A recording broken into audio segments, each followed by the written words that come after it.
Hello. Today we have a very special guest. He's an author, he's a project manager, he's an inventor, he's an author, so many different things. Sylvester Brown Jr. is my guest today here on The Bernie Hayes Show.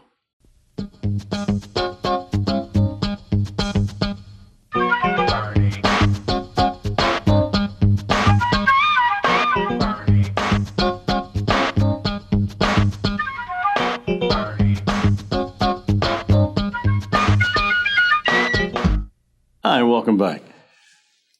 In my introduction, there's so many different things I didn't mention. He's a publisher, Sweet Potato Project creator. Sylvester Brown Jr., welcome. Oh, Bernie, thank you. It's so good to see you, man. It's a pleasure to be here, man. Been a long-time friend. Long-time admirer. Yeah. Oh, thank you. Take 5 magazine, man. That magazine is still one of my favorite all-time publications. How did you come about publishing that? It was really a kind of evolution of myself. I had dropped out of high school. I was on a really destructive path. I went to work for the Cleve Gas Company. It was my first experience with racism, because we were one of the last of the affirmative action class. So I went to Forest Park Community College. I read the book, The Autobiography of Malcolm X. Wow. Okay. Absolutely changed my life. Really? So it lit a fire under me to study and research more about my people, things I didn't even know. And what I came out of that with was a profound love for African Americans, for our history, our story, our struggle, our tenacity. So with that in mind, in 1987, I started Take 5 magazine. And the whole idea was no kid who looked like me, who shared my hue, my experiences would be as ignorant as I was about my own past. Started the publication in 1987. We went on to win at least 30 journalism awards. Yes. And that was the result of Jabari Yassin, who's now gone on to published author, professor. At the American at the time. My ex-wives, and just a bunch of extremely talented people who brought their skills to that publication. And as a result of that publication and the awards we won and the connections I made, I was later hired by the Post-Dispatch. Yeah, the Post-Dispatch was a very, very, you were so articulate also in the Post-Dispatch in your articles and so forth in your reporting. I was so proud to say, wow, that's Sylvester. He's really moving up, man. It was a wonderfully challenging time. Yes, I can imagine. I remember the incidents. Yeah, I would not change the experience for the life of me. Yeah, and we, you had a lot of support, community support. I did. With your challenges with the St. Louis Post-Dispatch. I did. Now we're on another journey. Yes, sir. When we listen. Tell us about this new book. Well, in 2012, I started a nonprofit. I really got tired of being a voyeur. I'm always looking at the community, reporting about the community, talking about the problems, but not really actively involved. Okay. So in 2012, I started a program called the Sweet Potato Project. Right. The whole idea was to take kids from the inner city, teach them how to grow food on vacant lots, give them a summer job where they would learn marketing, branding, product development, sales, and basically how to be entrepreneurs in their own communities today, not after they graduate college. Sure. So I started the program, and I thought that I really had I thought I really knew African-American kids. I thought, I'd spoken to them, I went to classes, made presentations, but when I started the program and I spent 4 days a week, 4 hours a day with groups of kids, anywhere from 15 to 25, I got to know them personally. And not only did I know them personally, I got to know the obstacles that they're up against. Man, what we have done to our kids, it's almost criminal. We have abandoned our neighborhoods. We've closed our own businesses. We've walked away from historically black neighborhoods and basically turned our kids over to broken systems, broken economic system, broken educational system, a broken criminal justice system. And we wonder why they fall through the traps. We wonder why they get involved with violence. We don't take into consideration the daily impact of poverty, of homelessness, of psychic trauma. These kids are out here with the same conditions of soldiers who are suffering from post-traumatic stress disorder, PTSD. Yeah. And we are just allowing this to happen every day. So I've learned so much just by watching and listening to what our young people have to say. And they're telling us, we're not happy. We are discontent. We are tired of being stereotyped. We're tired of being labeled as terrorists when we go out to publicly demonstrate or talk about police brutality. Sure. We're not listening to our kids. And therefore, we have this ongoing problem of our youth being targeted for violence, our youth living in poverty, our youth living in traumatic neighborhoods. But the powerful thing, Bernie, that I've learned from these kids, they've got huge potential. Yeah. Man, they want to do something. They want to do better than their parents. They want to provide opportunities for their peers and their siblings. They want to change their neighborhoods. So if we can just, change how we see them and start looking at them as vessels for human potential and start investing real money, real resources in these kids' potential, I predict we see a sea change in social, political, and economic change in our communities. Wow. So what does the book have to do with the Sweet Potato Project and your vision for these children? Okay. So, again, by starting the program and spending the past 7 years with these kids, I've learned that I wasn't listening. The book opens with a letter that one of my students wrote me. I had fired this student and her brother. And she wrote me a letter saying, "Mr. Brown, you're not listening." And at first I was like, hey, listen, I'm the employer. I hire you. My job is your job is to listen to me.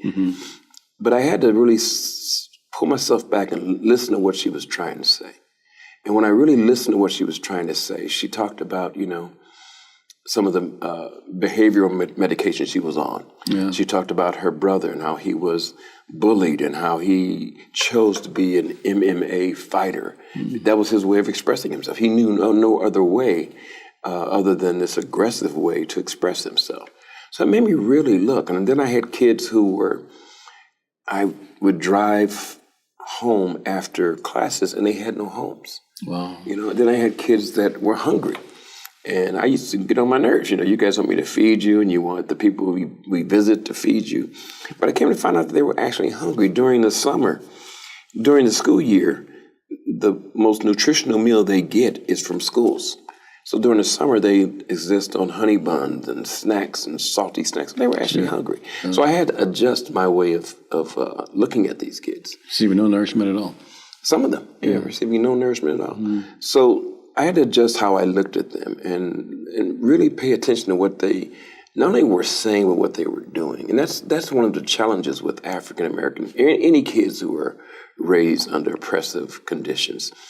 They don't really complain about what's bothering them. They don't have the skills to articulate, hey, my little brother was just killed, or my cousin was killed, or my uncle was killed. They don't have the skills to articulate that. So it's internalizing. They internalize it. They behave erratically. It's not like they'll come to class sad or depressed. They'll come in noisy or boisterous. So you really have to find ways to engage them and get them to get that stuff off, get the stuff out of them.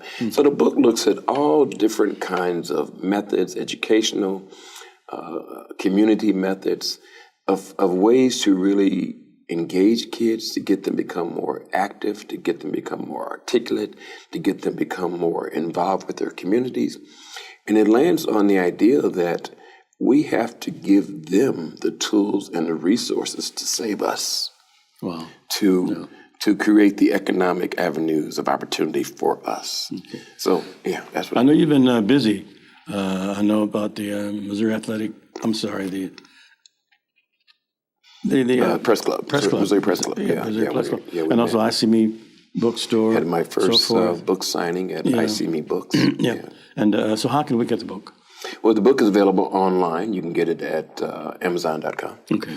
Or you can get it at the website. We have www.whenwelisten.net. Well, www.whenwelisten.net is also Amazon. It's also Amazon.com. What about contacting you? Is there a phone number they can get? Sure. You can call me at 314-341-4071. And I'm happy to come out and talk about the issues that this book underscores. How about an email? Oh, my email address. You can reach me at my first name, Sylvester, B as in Brown, J as in Junior, at gmail.com. SylvesterBJ at gmail.com. This is great. Sylvester, can't wait to come back and talk to you about about the book, When We Listen. Right. And just to be with you and see some of the pictures and read the back cover is so revealing itself. Yeah. But in the meantime, we're at the New Life Evangelistic Center, 2428 Woodson Road in Overland, Missouri. As most of you know, that Reverend Rice and the New Life Evangelistic Center does not receive any federal funds, any state funds, any funding. All the funding that funds these programs comes through you. And it's a tax-deductible donation that we sincerely hope that you'll continue to support us with. It's really an investment in the New Life Evangelistic Center. And remember, the words are new life, because it provides new life for so many different people. And we need your help and support to continue these programs through Post Office Box 473, St. Louis, Missouri, 63166, or online at www.newlifeevangelisticcenter. That's one word, newlifeevangelisticcenter.org. American Express, Visa, Discover Card. Text us in 2 minutes for that investment in New Life Evangelistic Center. We'll be back with Sylvester Brown after this. An epidemic of homelessness is sweeping throughout the United States of America. In city after city, people are ending up on the streets. Now, instead of feeling overwhelmed, as believers, we can do 3 things. We can give, we can volunteer, and we can pray. We can pray for the homeless refugees that we're finding in one city after another, all over the United States. So many people ending up out on the streets, and the hearts of so many are growing cold at this particular time and indifferent to the need. Jesus said, as oft as you've done it to the least of these, he said, even so you've done it unto me. When's the last time you've prayed for the homeless refugees in the United States of America, appearing in city after city, not only in major cities, but even smaller cities? So many people ending up out on the streets, even in resort areas, places you never think you'd find homeless people. They're there. Jesus said, foxes have holes and birds have nests, but he, the Son of Man, had nowhere to lay his head. Please pray for the refugees. Please pray for the homeless people in America. And pray for those that are on the front lines, the first responders, reaching out through Jesus Christ among the homeless and hurting, whether it's in Springfield or St. Louis. Your prayers and gifts to the New Life Evangelistic Center makes a big difference. This New Life Evangelistic Center, P.O. Box 473, St. Louis, Missouri, is 63166.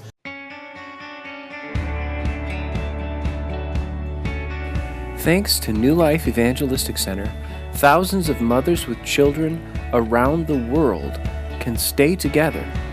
They can pursue their educations, and they grow in grace and in the knowledge of our Lord and Savior Jesus Christ.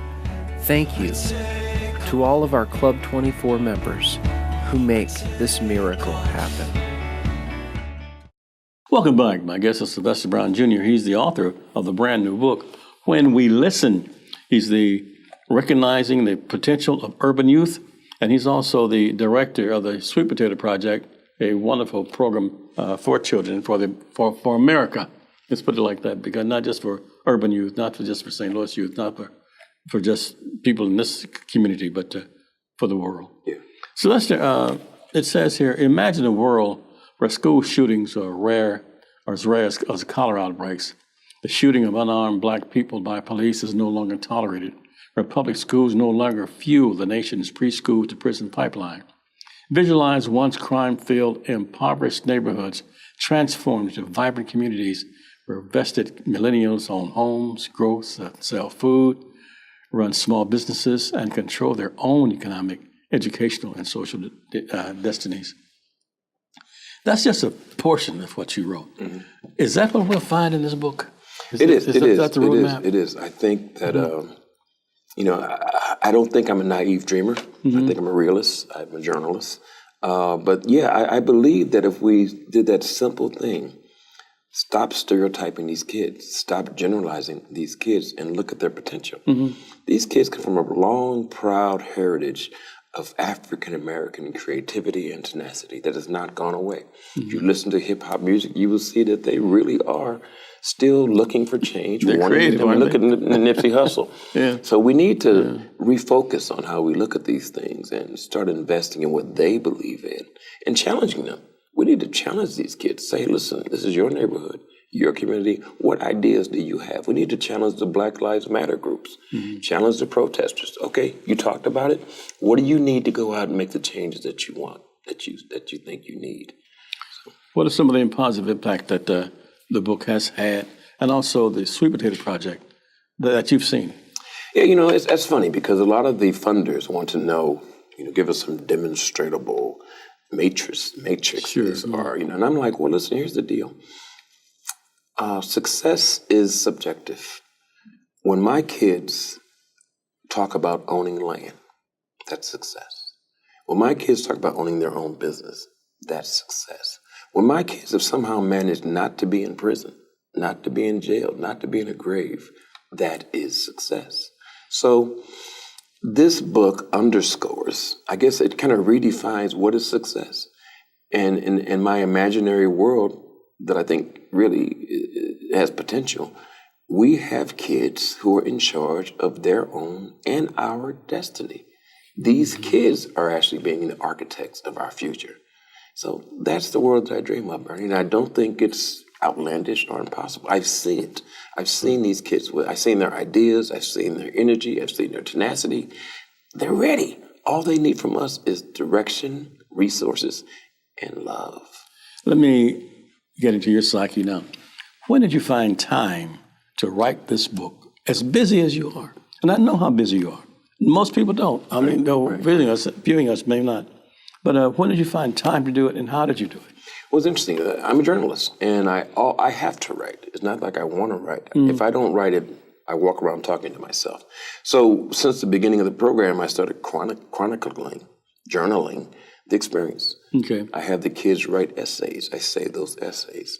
I have the kids write what they see. I save what they've written. So I started keeping. If you go to the Sweet Potato Project website, sweetpotatoproject.com, sweetpotatoprojectstl.com, you will see some of these stories. You'll see some of these images and see what I've been writing about for the past 7 years. So last year, I had to pull back, actually. You talk about me doing a lot of stuff. I'm doing a lot of stuff, and sometimes I can't keep up. So I kind of had to pull myself back, reassess. So in that time period, I started pulling together all this information, what the kids were saying, what the kids were going through, against the backdrop of all these social issues and social challenges and socioeconomic conditions that they're going through. And it kind of was revealing to me as I was writing it, as I was writing the book. There were many times I was like, oh yeah, that's it. Oh yeah, this is it. Oh yeah, they're absolutely right when they talk about the power of hip hop or taking back the block or challenging politicians to do realistic gun reform. This is not just about poor urban kids. We don't listen to all of our kids. If you look at the kids from the Parkland shooting massacre, they went out there and they boldly challenged Congress and other politicians to do something, and they were effective. So, again, it's about when we listen. It seems like the kids and the people of the Sweet Potato Project were transformative to you. Absolutely. Yeah. I saw myself as the employer. I saw myself as the educator, but really I was the student. Yeah. I am humbled by the lessons that the universe, God, gives me. So he put me in this wonderful position of being a student of all the negative demographics that we talk about, to put a face and a heart and a passion on these statistics and images. And yeah, man, I learned so much just by shutting up and listening. That's how, once again, tell us how to reach you. You can reach me at my phone number, 314-341-4071. Now, you're not a broadcaster, you're a journalist, but that's too fast. I'm sorry. 314-341-4071. Or email. Email me at sylvesterbj@gmail.com. And where can we get the book? You can get the book at amazon.com or at the website, www.whenwelisten.net. Sylvester Brown is my guest. We'll be back with Sylvester after this. But you see these mugs here on the table. Harris-Stowe State University mug. You see the Webster University mug. And you see the Bernie Hayes Show mug. And also you see this wonderful book that I'm going to present to Sylvester, written by Larry Rice. Reverend Larry Rice. Since, Sylvester, you visit us downtown when we're down at 1411 Locust Street. Big fan. Reverend Rice wants you to have that. Well, thank it's you the so story of New Life Events Center. And we want you to have a mug and a book also. And Reverend Larry Rice is, I'd say, his best spokesman to tell you how to get it. Here's Reverend Larry Rice. Hello, I'm Larry Rice, Director of the New Life Evangelistic Center. I want to encourage you to get your Bernie Hayes mug. And in addition to sharing a very special gift of $25 or more so we can get back into 1411 Locust, I have a historical book that I want to add to the mug to enable you to get the complete history of what took place between 2012 and 2018 to shut down a church at 1411 Locust because its congregation were primarily homeless people. We're going to share both of these with you if you'll share your gift now so we can get back into the 1411 Locust building and help the hundreds and hundreds of people that are suffering at this time that literally have nowhere to go. I thank God for Bernie Hayes and his faithful years of service, for his program that has touched the lives of so many people. And now we're teaming up with Bernie Hayes, sharing the Bernie Hayes mug and Through the Fire book, if you'll just share that gift of $25 or more. Now be sure you request the Bernie Hayes mug and the Through the Fire book, and you know that you'll be a part of great things God is doing.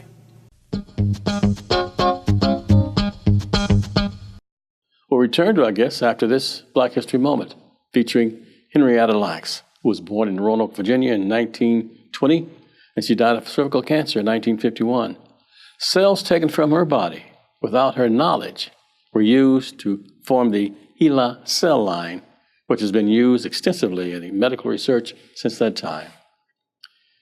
She was a poor black tobacco farmer whose cells, taken without her knowledge in 1951, became one of the most important tools in medicine, vital for developing polio vaccine, cloning, gene mapping, and intro fertilization, and much, much more. Henrietta's cells have been bought and sold by billions, yet she remains virtually unknown, and her family can't afford health insurance. The immortal life of Henrietta Lacks tells a riveting story of the collision between ethics, race, and medicine, of scientific discovery, faith healing, and a daughter consumed with questions about the mother she never knew. Henrietta Lacks.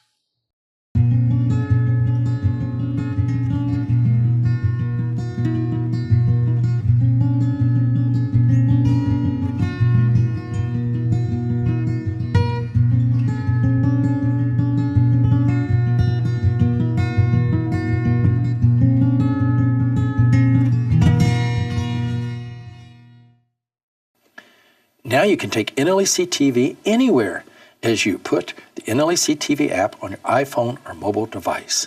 NLEC TV is an innovative TV station that's on the cutting edge of community service.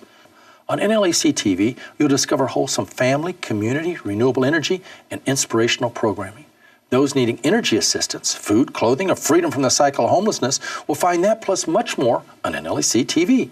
Now, you can receive NLEC TV by going to 24.2 on your television set or putting the NLEC TV app on your iPhone or mobile device.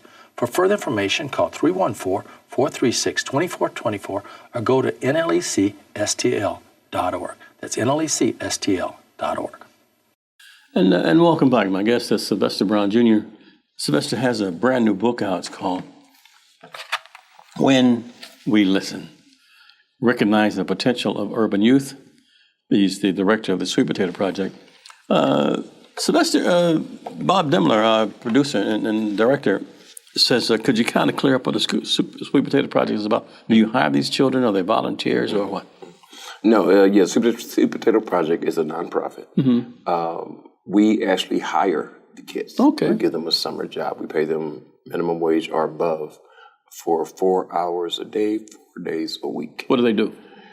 They dig potatoes. They do. They plant.